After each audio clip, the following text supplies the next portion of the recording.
नमस्कार दोस्तों, सभी स्टूडेंट्स का आपके अपने YouTube चैनल के ऊपर स्वागत करता हूं। कैसे हो? उम्मीद करता हूं सभी अच्छे और सभी स्वस्थ होंगे।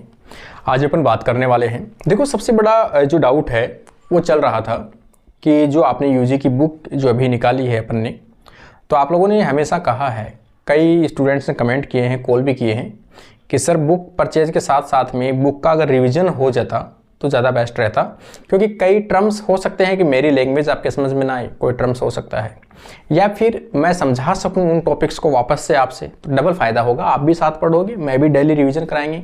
तो अपन क्या करते हैं, आपस में मिलकर डेली इस बुक का रिवीजन अपन 1 बाय 1 क्लास के अंदर करेंगे।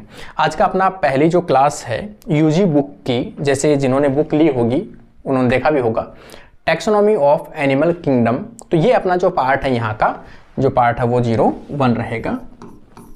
कौन सी बुक है? UG level RPSC first grade biology, ठीक है ना। तो कई स्टूडेंट्स ऐसे हैं जिन्होंने अभी भी नहीं ली है, तो एक बार आप ले लीजिए और साथ साथ में अपन रिवीजन करते रहेंगे। तो क्लास फर्स्ट है टैक्सोनॉमी ऑफ एनिमल किंगडम। सबसे पहले तो जो अपन देखेंगे एनिमल किंगडम का जो वर्गीकरण है वो किस प्रकार का है। वर्गीकरण देखेंगे जो एनिमल किंगडम है वो के साथ किस ग्रुप में रखा गया है, तो यूकैरियोटा के अंदर रखा गया है। दूसरा होता है प्रोकैरियोटा, जिसके अंदर जो मोनेरा आता है, मोनेरा के अंदर खास तौर से जितने भी प्रोकैरियोटिक ऑर्गेनिज्म होते हैं वो रखे जाते हैं। और यहाँ पर अपन बात कर रहे हैं तो यूकैरियोटिक ऑर्गेनिज्म। तो यूकैरियोटिक ऑर्गेनिज्म का जो एडवांस है उन्हें अपन क्या कहते हैं, एनिमल किंगडम और प्लांटी किंगडम। उनमें से एनिमल किंगडम पहले स्टार्ट करते हैं। एनिमल किंगडम को सबसे पहले आप देखोगे तो 2 पार्ट में डिवाइड कर सकते हो, प्रोटोजोआ और दूसरा आ जाएगा मेटाजोआ। अब देखो जोआ जो टर्म लगा हुआ है, इसका मतलब ये जो होते हैं वो कैसे होते हैं भाई, गतिशील होते हैं, ठीक है। लेकिन प्रोटो टर्म लगा है, प्रोटो का मतलब क्या होता है, प्रीमिटिव। प्रीमिटिव का मतलब क्या होता है, कम विकसित, ठीक है। जैसे प्रोकैरियोटिक और यूकैरियोटिक अपन दोनों पढ़ते ही हैं, तो कम विकसित।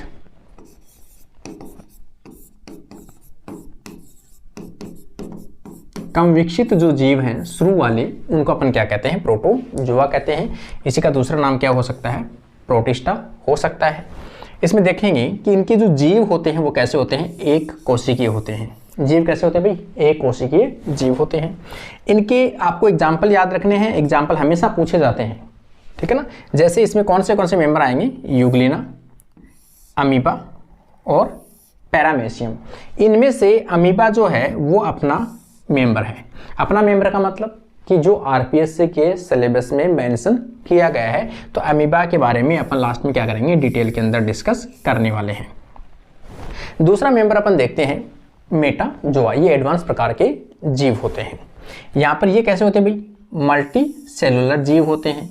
जबकि ये कैसे थे, यूकैरियोटिक थे। यूकैरियोटिक के साथ में एक कोशिकीय जीव थे, एक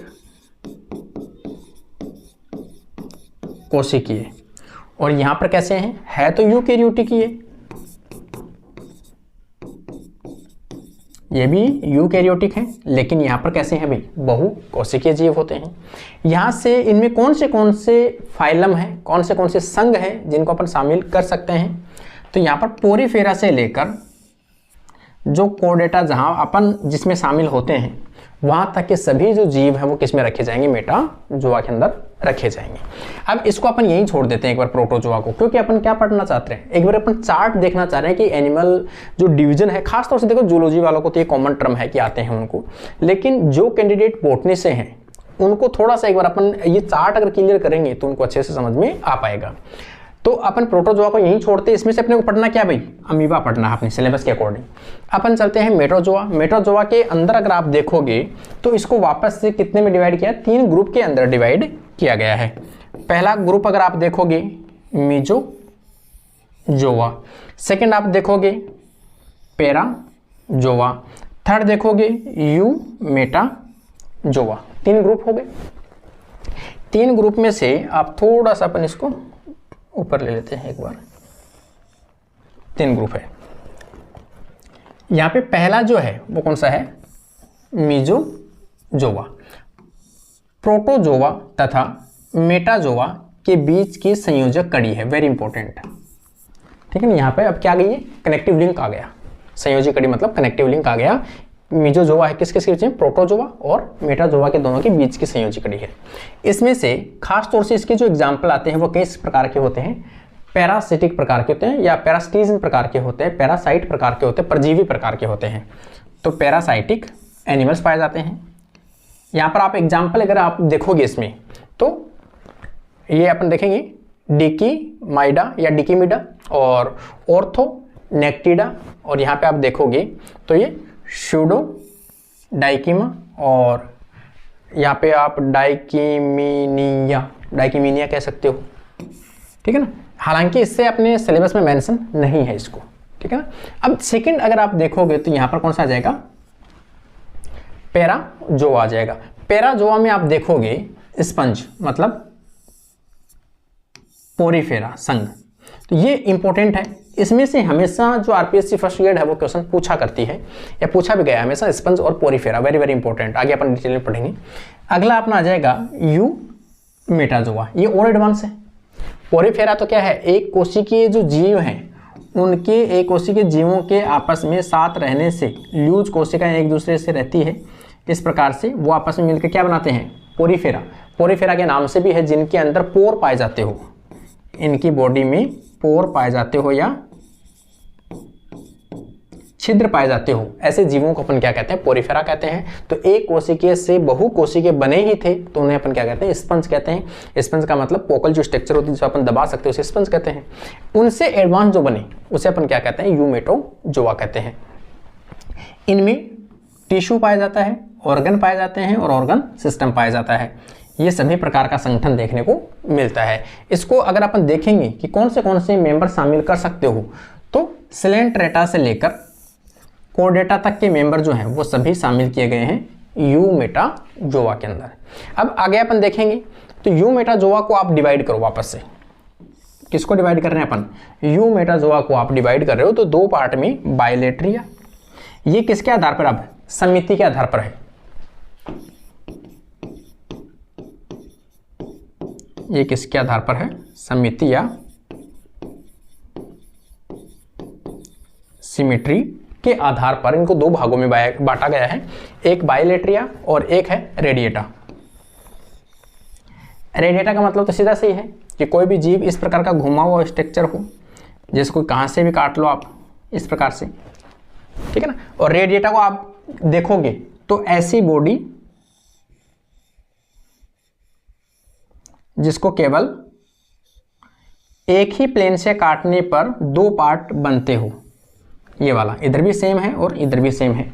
जैसे अपनी बॉडी है, अपनी बॉडी को यदि बीचों बीच से काटा जाए तो बराबर एक हाथ इधर आएगा, एक हाथ इधर आएगा, एक पैर इधर आएगा, एक पैर इधर आएगा। तो बराबर किसी भी प्लेन से यदि काटो, एक ही प्लेन से, सिंगल प्लेन से काटने पर दो बराबर भाग यदि बनते हो उसे क्या कहते हैं, बाइलेटरल, द्विपार्श्व सममिति कहते हैं इसे, द्विपार्श्व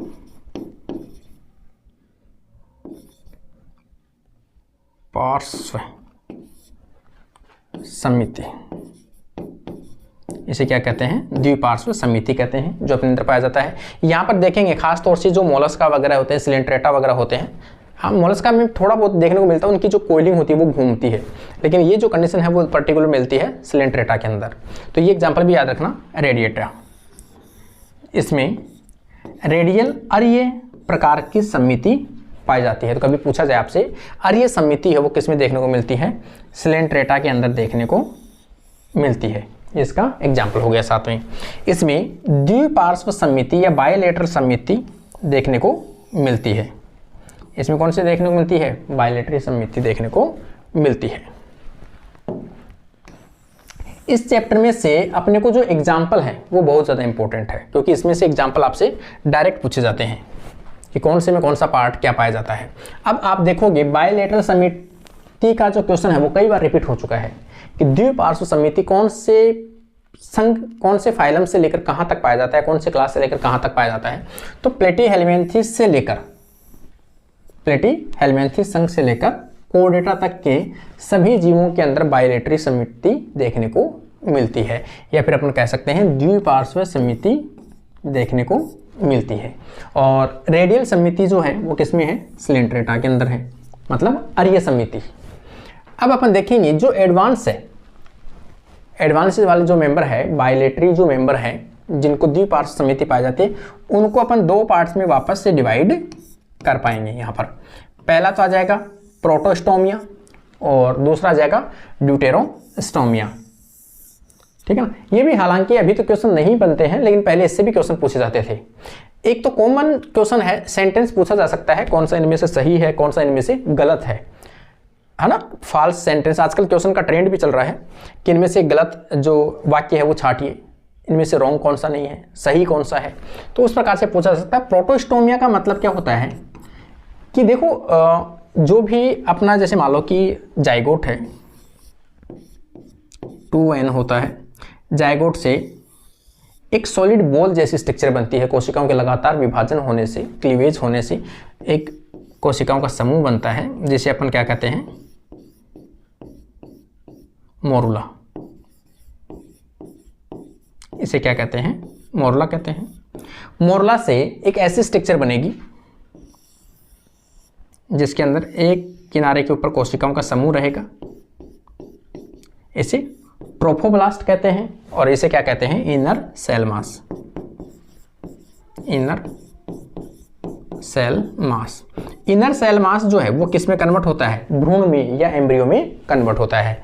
ये एक्सटर्नल जो मेम्ब्रेन है, एक्सटर्नल एम्ब्रियोनिक मेम्ब्रेन जो बनाती है वो ट्रोफोब्लास्ट बनाती है।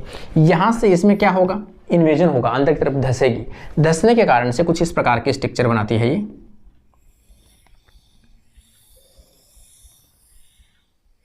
इस प्रकार की स्ट्रक्चर बनाती है।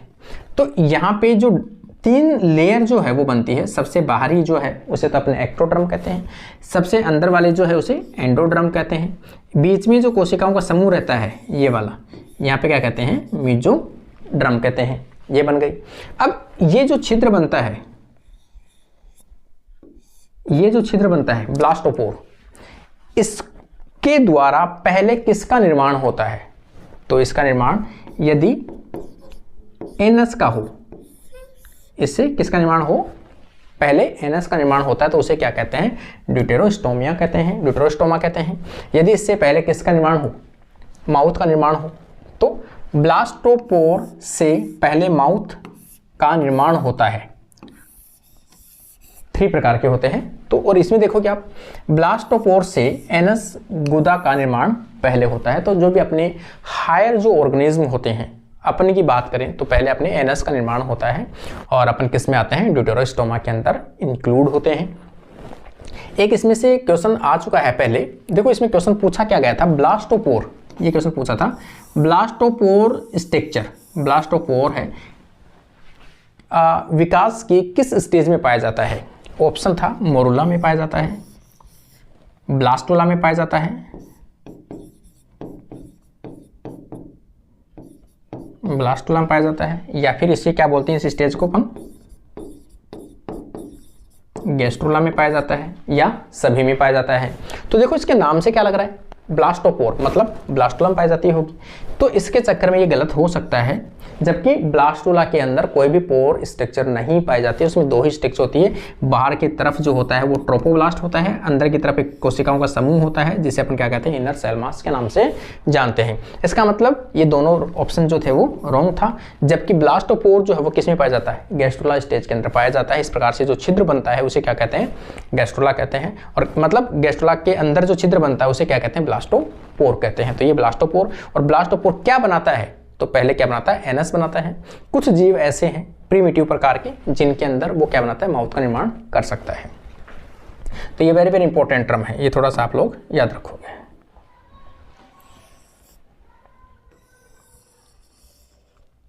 देखो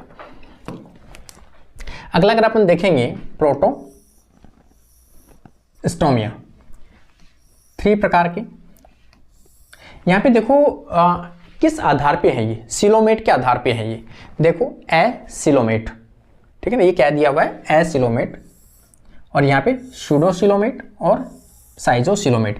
ये तीनों टर्म है वेरी वेरी इंपॉर्टेंट है।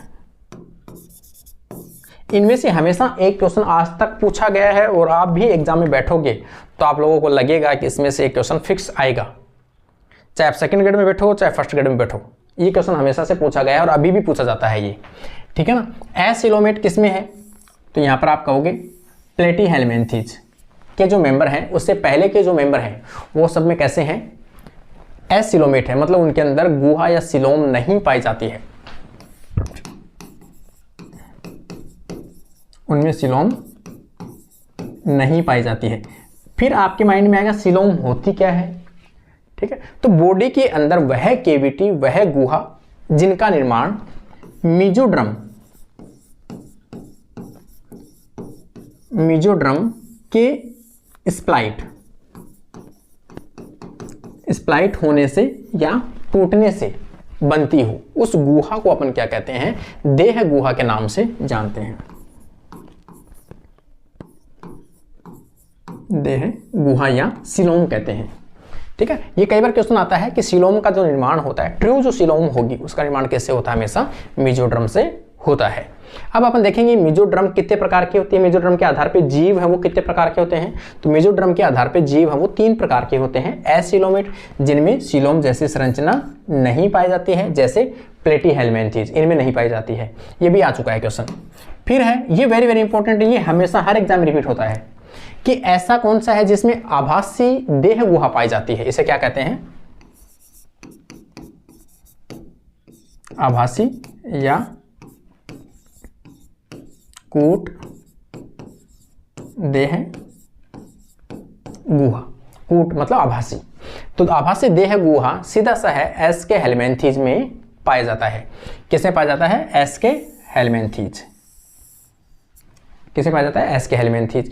अगर एस्केहेलमिन्थेस को यहाँ एस्केरिस बोलें तो ये भी आ सकता है ऑप्शन में, क्योंकि इसी का एग्जांपल है एस्केरिस। इसी का दूसरा नाम जो है वो निमेटोहेलमिन्थेस है। इसे क्या बोला जाता है कई बार, निमेटोहेलमिन्थेस बोलते हैं। निमेटोहेलमिन्थेस का ही नाम अपन क्या बोलते हैं, निमेटोड्स बोलते हैं। निमेटोड्स जो है वो खास तौर से अगर आप देखोगे तो प्लांट्स के अंदर एक डिजीज उत्पन्न करता है जिसे रूट नोट ऑफ वेजिटेबल, क्या कहते हैं इसे, root knot of vegetable disease caused by, किसके द्वारा की जाती है, तो निमेटोड्स के द्वारा की जाती है। जो आगे मैंने दिया है डिटेल इसके बारे में, आज अपन डिस्कस करेंगे उसके बारे में, अगली क्लास में कर लेंगे। तो यहाँ पे निमेटोड्स और एस्केहेलमिन्थेस के जो मेंबर हैं उनमें सिलोम या गुहा जो होती है वो कैसी होती है, आभासी या कूट प्रकार की होती है। क्यों, बनती तो है लेकिन वो मीजोड्रम से नहीं बनती है, याद रख लेना। साइजोसिलोमेट, साइजोसिलोमेट का तो नाम से ही है भाई, ये सत्य देह गुहा है, सत्य देह गुहा, ये एडवांस प्रकार की है और बनी किससे है, मीजोड्रम से, ये मीजोड्रम से बनी है।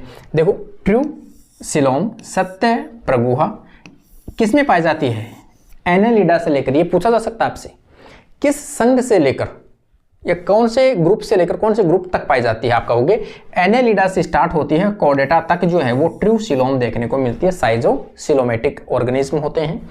आपको सबसे ज़्यादा इंपॉर्टेंट ये रखना है, ठीक है ना, और एक ये रखना है एसिलोमेटिक। देखो मान लो पोरीफेरा पूछा जाए, निडेरिया पूछा जाए, आपको सिलेंट्रेटा पूछा जाए, तो वो सब कैसे होते हैं, एसिलोमेटिक होते हैं। क्यों, क्योंकि मैंने बताया आपको प्लेटीहेलमिन्थेस तक के जो मेंबर होते हैं वो एसिलोमेटिक होते हैं, चाहे पोरीफेरा पूछा जाए आपसे। उसके बाद में आभासी प्रकार के होते हैं वो स्यूडोसिलोमेट होते हैं, जैसे एस्केहेलमिन्थेस या निमेटोड्स के अंदर पाए जाते हैं। फिर एडवांस प्रकार का होता है साइजोसिलोमेट, जिनमें ट्रू सिलोम पाए जाते हैं, जिनका निर्माण है वो किससे होता है, मीजोड्रम से होता है। और पाया किस में जाता है, तो आप कहोगे एनेलिडा से लेकर कॉर्डेटा तक के सभी ऑर्गेनिज्म जो है उनके मेंबर्स हैं उन सब में देखने को मिलता है। सेकेंड जो पॉइंट है वो कौन सा है, ड्यूटेरोस्टोमेटा या ड्यूटेरोस्टोमिया कह सकते हो, उसे ड्यूटेरोस्टोमेटा भी कह सकते हो। इसमें पहले ब्लास्टोपोर से, किससे,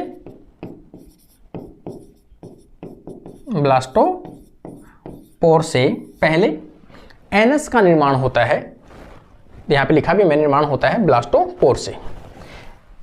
इसमें एंटेरोसील सीलोम प्रगुहा पाई जाती है।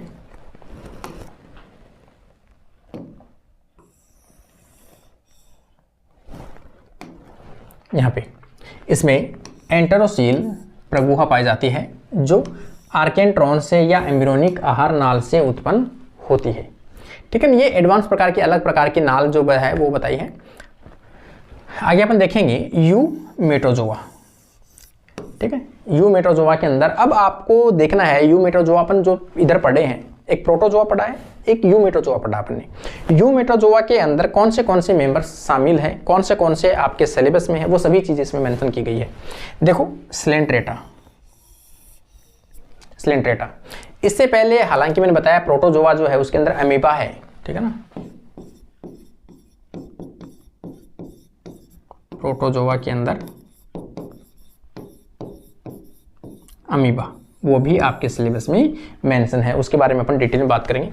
सिलेंट्रेटा के अंदर एग्जाम्पल कई बार तो यही पूछा गया है, इसीलिए मैंने इसको मेंशन किया है। कई बार ये क्वेश्चन आ चुका है, पहले मैंने कई एग्जाम में देखा है कि जैसे मान लो पर्टिकुलर दे दिया जेलीफिश, ये मेंबर जो है पर्टिकुलर ये किस संघ का सदस्य है, किस ग्रुप का सदस्य है, ये पूछा जा सकता है। ठीक है ना, एक बार ये इसका ओबेलिया का पूछा या किसी का पूछा था इनमें से, तब मेरे ध्यान में आया, इसलिए मैंने पूरा चीजें मेंशन की है कि आपको एग्जैक्ट याद रहे, क्योंकि जूलॉजी वालों को तो पता है कि ये मेंबर किसके हैं, लेकिन बॉटनी वालों के लिए थोड़ा कंफ्यूजन रहता है कि ये पर्टिकुलर सदस्य पूछा जाए तो हमें पता नहीं चलेगा ये सिलेंट्रेटा का है या फिर प्लेटीहेल्मिन्थेस का है। इसलिए आपको पता होना चाहिए जेलीफिश है, हाइड्रा है, ओबेलिया है और कॉरल्स है। ये जो ओबेलिया शब्द है ये अपने सिलेबस में मेंशन है, पहला मेंबर, और ये अपना दूसरा मेंबर जो सिलेबस में अपने को पढ़ना है डिटेल के अंदर। तीसरा है प्लेटीहेल्मिन्थेस। प्लेटीहेल्मिन्थेस के जो सदस्य हैं जैसे लिवर फ्लूक, टैपवॉर्म, टीनिया सोलियम, ये अपने सिलेबस में है। तो ये थर्ड मेंबर हो गया आपका टीनिया सोलियम, टैपवॉर्म के नाम से जानते हैं। अगला है एस्केहेल्मिन्थेस। एस्केहेल्मिन्थेस अभी भी मैंने आपको बताया है स्यूडोसिलोमेटिक प्रकार के होते हैं, आभासी देह गुहा पाई जाती है। इसका मेंबर है एस्केरिस जो आपके इसमें दिया गया है, किसमें मेंबर में, यह आ गया चौथा। यहाँ पे एक है गोनिया वार्म, तो आपके छोटे छोटे टर्म्स है वो पता होना चाहिए, गोनिया वार्म। इसी का दूसरा नाम जो है निमेटोहेल्मिन्थेस, मैंने आपको बताया अभी, निमेटोड्स के नाम से भी जानते हैं, जो प्लांट्स के अंदर रोग उत्पन्न करता है।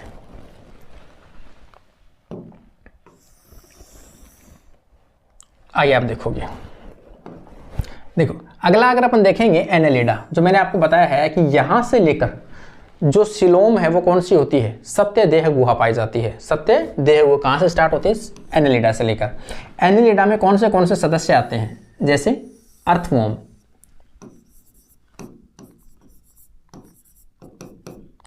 केचुआ, ये अपने सिलेबस में है, पांचवा मेंबर है। और इसका दूसरा मेंबर कौन सा है, लीच। अगला अपन देखेंगे आर्थ्रोपोडा, जो अपन सभी जानते हैं सबसे बड़ा जो सदस्य है, सबसे बड़ा जो मेंबर है, सबसे बड़ा ग्रुप अपन कह सकते हैं जिसके अंदर इंसेक्ट वगैरह शामिल होते हैं, जितने भी कीड़े मकोड़े कीट शामिल किए गए हैं। इसमें जो सिलेबस में अपने मेंशन है वो है कॉकरोच। क्या है इसमें, कॉकरोच अपने सिलेबस में मेंशन है। किसके बाद में, अर्थवॉर्म के बाद में कॉकरोच है। इसमें लोकस्ट, स्कॉर्पियन, प्रॉन। देखो प्रॉन है वैसे पानी में पाया जाता है, प्रॉन पानी में पाए जाने वाला जीव है, लेकिन किसमें है, आर्थ्रोपोडा का है, क्योंकि उसकी बॉडी के जो खंड है, मतलब उसकी बॉडी के सेगमेंट डिवाइड होते हैं। आप लोगों ने लैब में देखा भी होगा। प्रॉन को अपन झींगा मच्छी के नाम से भी शायद इसे जानते होंगे। आगे अपन देखेंगे सेंटीपिड और लोबस्टर, ये सभी किसके मेंबर हैं, आर्थ्रोपोडा। आगे आप देखोगे मोलस्का, ठीक है ना। मोलस्का में स्लग, ऑक्टोपस और सीपिया। ये ऑक्टोपस का थोड़ा याद रखना भी है ना, ऑक्टोपस किसमें शामिल किया गया है, मोलस्का के अंदर किया गया है। Echinodermata, echinodermata very very important term है। इसके बारे में कई लक्षण, कई कैरेक्टर है जो आगे अपन डिस्कस करेंगे। वेरी इंपॉर्टेंट टर्म है एकाइनोडर्मेटा। इसमें मेंबर कौन सा है, स्टारफिश और सी अर्चिन। सी अर्चिन जिसे अपन अरस्तु की लालटेन कहा गया था, ये क्वेश्चन आया था।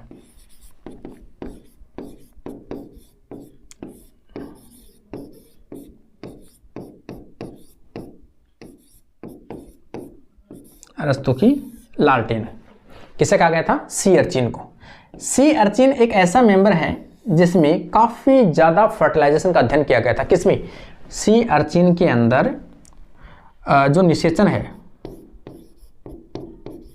निषेचन का अध्ययन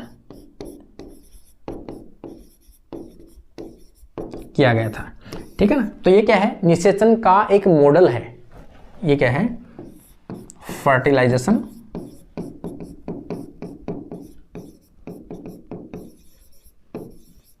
का मॉडल ऑर्गेनिज्म। ठीक है ना। इस पे काफी ज्यादा अध्ययन किया गया है सी अर्चिन के ऊपर। क्लीवेज के लिए भी इसी में किया गया कि विदलन किस प्रकार से होता है। बीटा कैटेनिन जो है डोर्सल लिम्ब जो डिसाइड करती है, उसके ऊपर भी इसी का अध्ययन है सी अर्चिन का। तो सी अर्चिन अपने आप में काफ़ी इंपॉर्टेंट जो ऑर्गेनिज्म है वो है। आगे अपन देखेंगे। अगला है कोडेटा। कोडेटा के अंदर आपके जो सदस्य दिए गए हैं वो मैंने लिखे हैं यहाँ पर। फ्रॉग दिया गया आपके सिलेबस में और रैबिट दिया गया है। ये सभी चीज़ें आपके सिलेबस में जो मेंशन है और कौन से ग्रुप में शामिल है वो आपको पता होना चाहिए, क्योंकि कभी भी पूछा जा सकता है आपसे आरपीएससी के द्वारा।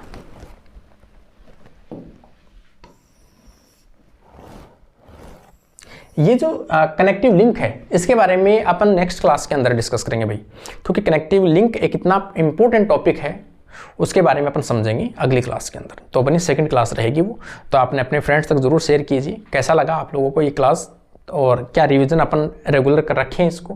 अगर आप लोगों का रेस्पॉन्स रहेगा तो अपन रेगुलर रखेंगे। तो आज के लिए पहली क्लास थी, उम्मीद करता हूँ पसंद आई होगी, आप लोग रेस्पॉन्स जरूर देके जाइए। तो आज के लिए अपनी क्लास यहीं कंप्लीट होती है। Thank you guys.